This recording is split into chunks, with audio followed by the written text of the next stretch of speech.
adalah Festival Seroja. Kalau Seroja itu memang nama geraha ya, nama bunga yang cantik, dan kita menggunakan nama ini untuk festival merayakan perempuan, merayakan keberanian Ibu Kartini dalam berpendapat, dalam menulis, dalam mengeluarkan isi pikiran. Jadi Kak Nisa ini adalah TN24. Kita mau ngobrol-ngobrol sama Kak Nisa.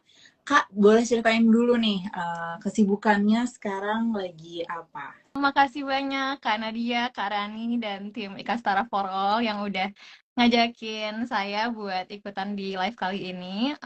Semoga semuanya dalam keadaan sehat-sehat. Perkenalan sedikit lagi, makasih banyak Kak Nadia. Nama saya Nisa, TN24. Saat ini kesibukannya lagi jadi mama siswa. Oh iya. Jadi mahasiswa di Harvard University, tepatnya di program Global Health Delivery di Harvard Medical School. Oke, nah kayaknya Kanisa tuh Nis tertarik jadi konselor dan konsultan untuk gizi anak gitu. Awalnya masuk ke ranah itu tuh sebenarnya berangkat dari tempat ada hambatan buat tumbuh gitu di dalam perut gitu selama kehamilan. Jadi waktu lahir itu ngepas banget. Kondisi beratnya sih alhamdulillah pada akhirnya catch up, tapi ternyata panjangnya tuh kurang. Jadi waktu itu tuh memang resiko stunting. Nah, setelah itu akhirnya kayak ketampar kan, maksudnya ya ampun ini padahal dokter tahu ilmunya, tapi sendirinya prakteknya nggak bisa ideal gitu. Jadi setelah itu gimana caranya bisa catch up gizi anak saya waktu itu lewat ASI eksklusif. Jadi benar-benar diusahain, kebetulan waktu habis lahiran itu udah selesai ujian dan memang ada jeda 6 bulan sebelum akhirnya mulai kerja. Jadi benar-benar pas banget waktu itu timingnya diusahain buat ngejar kebutuhan gizinya ini lewat ASI eksklusif. Nah, alhamdulillah karena keluarga support, kemudian juga lingkungannya mendukung, waktu itu memang ke Jogja di salah satu daerah. Nah, walaupun di kota, ternyata Kak, nggak semua keluarga, nggak semua ibu punya support system yang baik, akses yang baik ke kesehatan. Jadi di situ tuh ngerasa callingnya ke arah sana. Dulu alhamdulillah ada privilege nih waktu jadi ibu baru, support systemnya bagus banget. Tapi ngelihat ibu lain ternyata nggak semua punya support system yang seperti itu.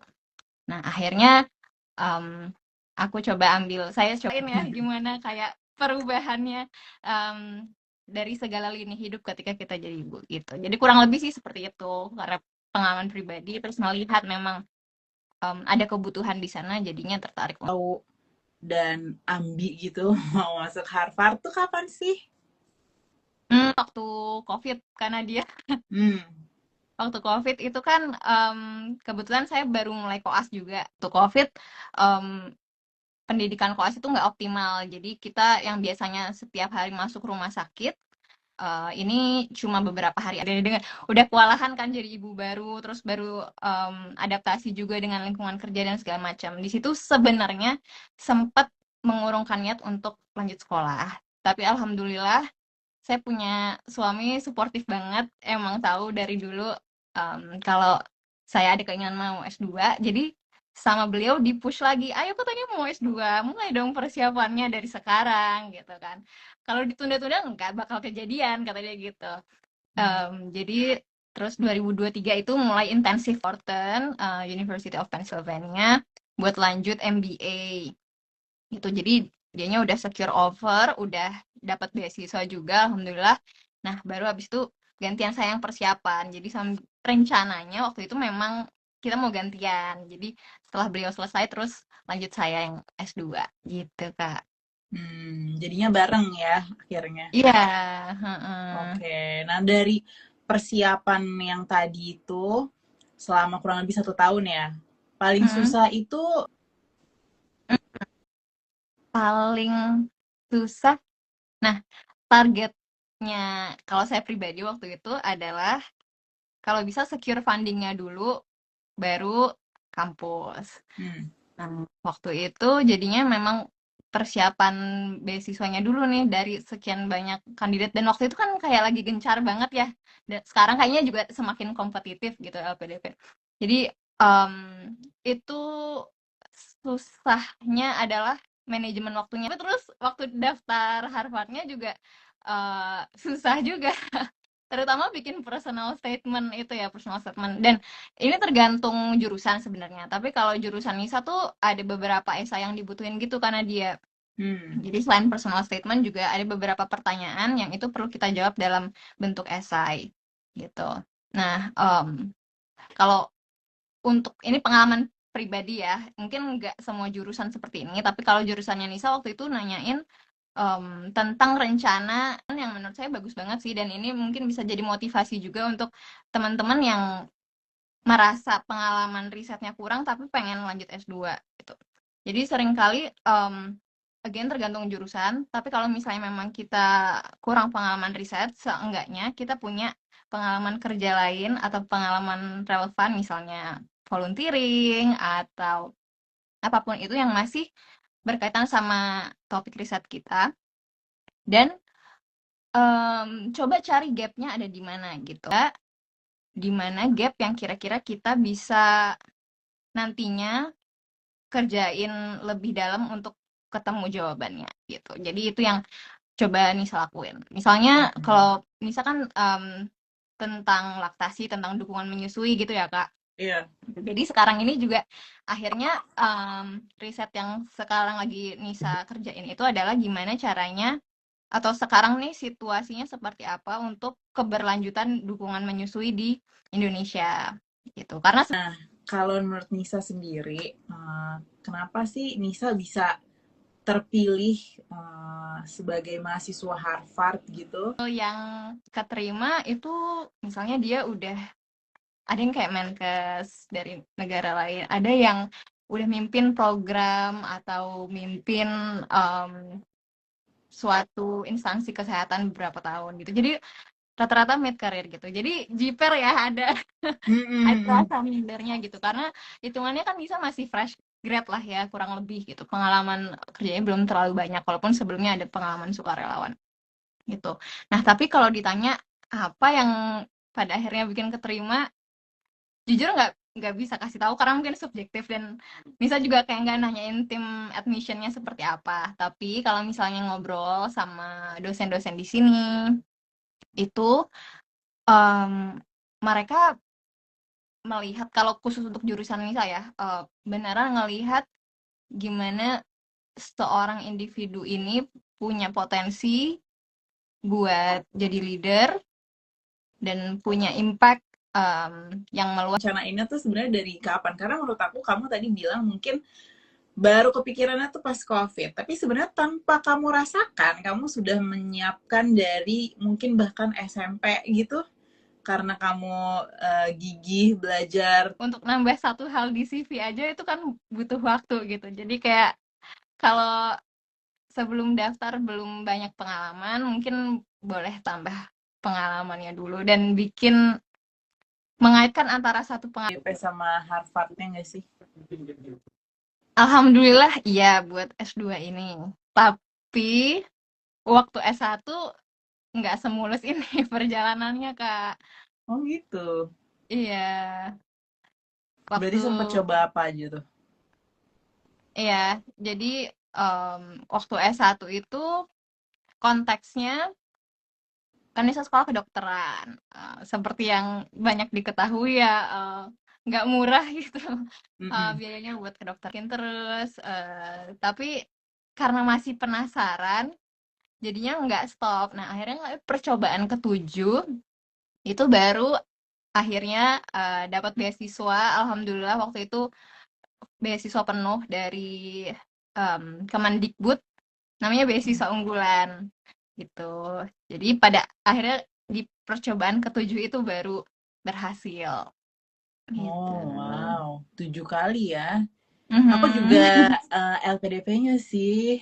Kalau hukum ternyata beberapa kali ditolak. Jadi akhirnya coba lihat strength aku yaitu di bidang media gitu. Justru malah lebih mudah berceritanya itu adalah pada saat menjadi jurnalis tuh pengalamannya belajarnya sesuatu yang perkembangan di medianya kan lebih ke arah digital gitu, makanya aku ambil digital ya gitu. Dia tapi penasaran deh Kak, karena dia dengan kan sempet tuh ngerasa kali-kali, nggak cuma Ya. sekali 2 kali tapi 6 kali. Nah waktu itu beradaptasinya kayak gimana Kak? Dan kalau ada kayak satu Jadi kayaknya nih aku emang batu aja sih gitu. Terus habis itu kakak iparku yang Bang Faiz TN juga. Mungkin ada di satu sisi pressure tapi juga jadi motivasi gitu ya. Jadi mungkin pentingnya itu mendekatkan diri dengan sosok atau figur yang kita pengennya menuju ke situ gitu sih menurut aku ya. Sama teman-temanku pun juga lagi berjuang bareng. Jadi kita punya grup untuk support system gitu nih. Jadi pas Indra temanku TN18 juga dia di hari yang sama kan interview di waktu itu di STAM ya di Bintaro. Terus dan kadang kan susah ya menyadari kita tuh kekurangan sesuatu gitu kan. Jadi mungkin proses yang kita harus lewatin ya kayak gitu sih. wah keren banget sih Kak. Jadi Pertama dari diri sendiri udah harus kuat kuat mental dulu ya, maksudnya siap. menunggu Kanisa mau sedikit informasi juga ke teman-teman bahwa Festival Seroja ini terdiri dari rangkaian IG Live, ngobrol asik, dan juga akan ada kegiatan offline-nya juga nih. Jadi stay tune di Instagramnya Ikastara for All, bakal ada informasi macam-macam.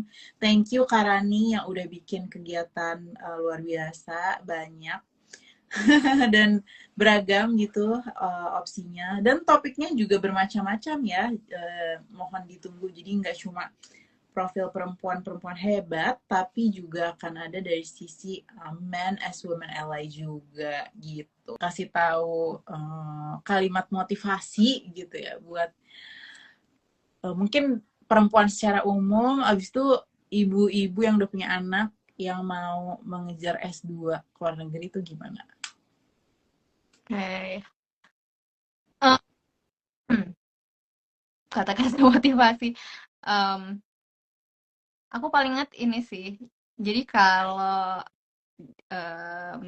di bahasa Indonesia itu kan ada kata wanita sama perempuan, ya kan. Tapi ternyata maknanya beda.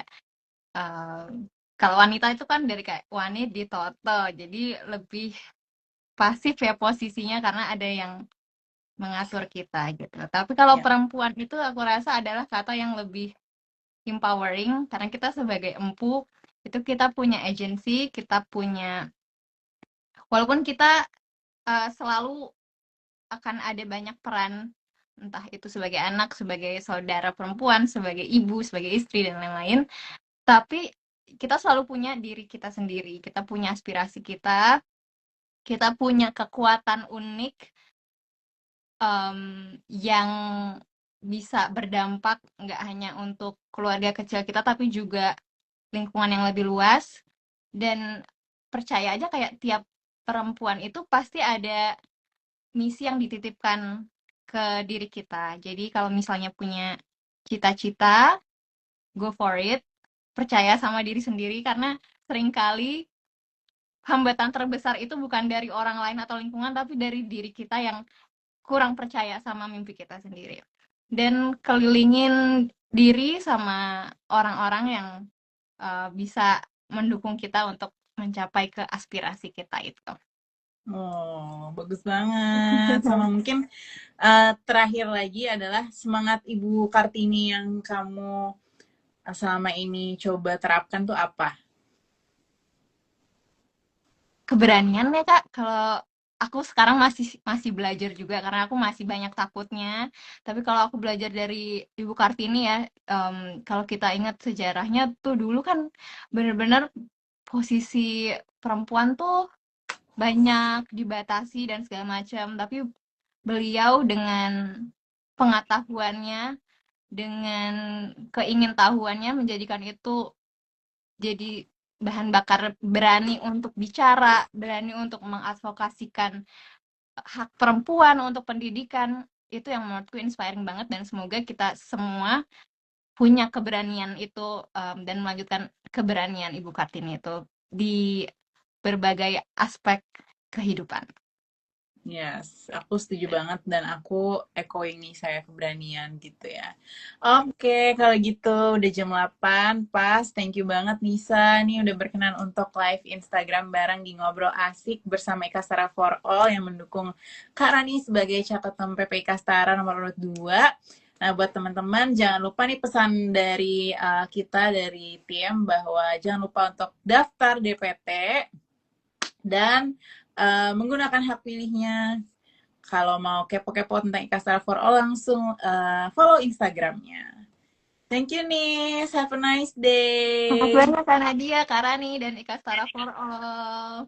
Dan makasih Kakak semuanya. HFAMRJ masih belum tahu. Ini teman kamu kan Nis? Iya. Panggilannya siapa Nis? Bentar, kayaknya ini sebentar. Aku nggak inget username, tapi fotonya familiar sih. Takutnya salah orang. Makasih banyak nih udah nonton sampai Thank akhir. you. Makasih. Selamat beristirahat. Bye-bye. Makasih, Kak.